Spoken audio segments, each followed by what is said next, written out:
I got something to say, got something to say. Today we have myself, Brother Rasheed bin Qadir, and then my brother in crime, my brother Abdul Rashid. So you got the Rashid brothers here with you.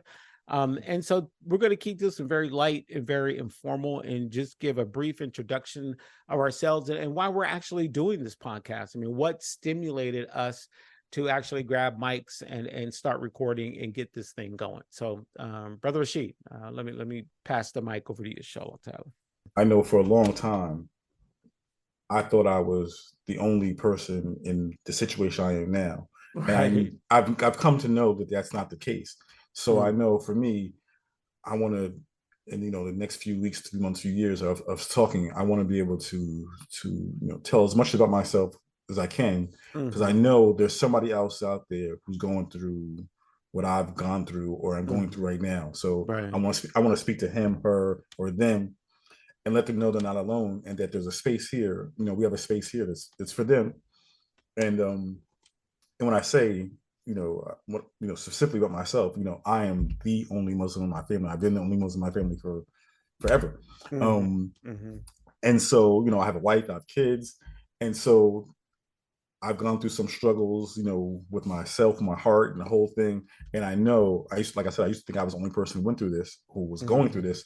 But I know through my experience now, there are other people going through probably even something different, something more stressful, something more taxing. And I want to hear from them, and I want to share my story with them, and they can share their story with me, so we can learn how to navigate this thing called life, right? Right. So, right. This rocky road.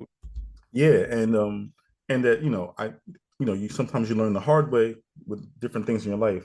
We have experiences like when Malcolm X, when he did the struggles that he went through and went to jail and went to Mecca, he ended up learning different things and different sharing different things. So I kind of want to model that life, if you will. So whatever I've gone through, I would like to share with people, and maybe that'll help somebody, or maybe that'll even help me. I don't profess to have all the answers, and I slip and slide all the time.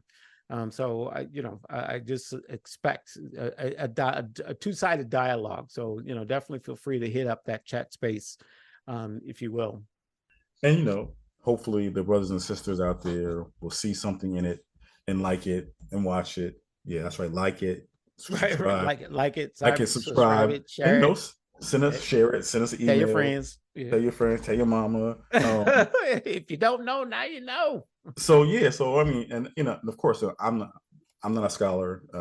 You're not a scholar. I'm just a regular everyday Muslim trying to learn something new about myself and about the deen every day. And I really hope that something that we say in these spaces and in these times, it'll resonate with somebody, and they'll be like, "Oh yeah, you know what? I felt that. I feel that." Or, "Yeah, those dudes are way off the range," and but I'm gonna let them know how I feel. And I'm here for that. Like once people start responding and sending us emails or whatever, I'm really gonna try to respond to them as much as I can, because I think they need to be heard. I mean, I think everybody has a story to tell. I mean, we started, I guess, over a year ago with the conversion stories, Right. and I think this is the next step of that. Because what's after conversion story, right? And so to me, this is step 2. We've converted now. Now we're having conversations. Now we're trying to navigate life.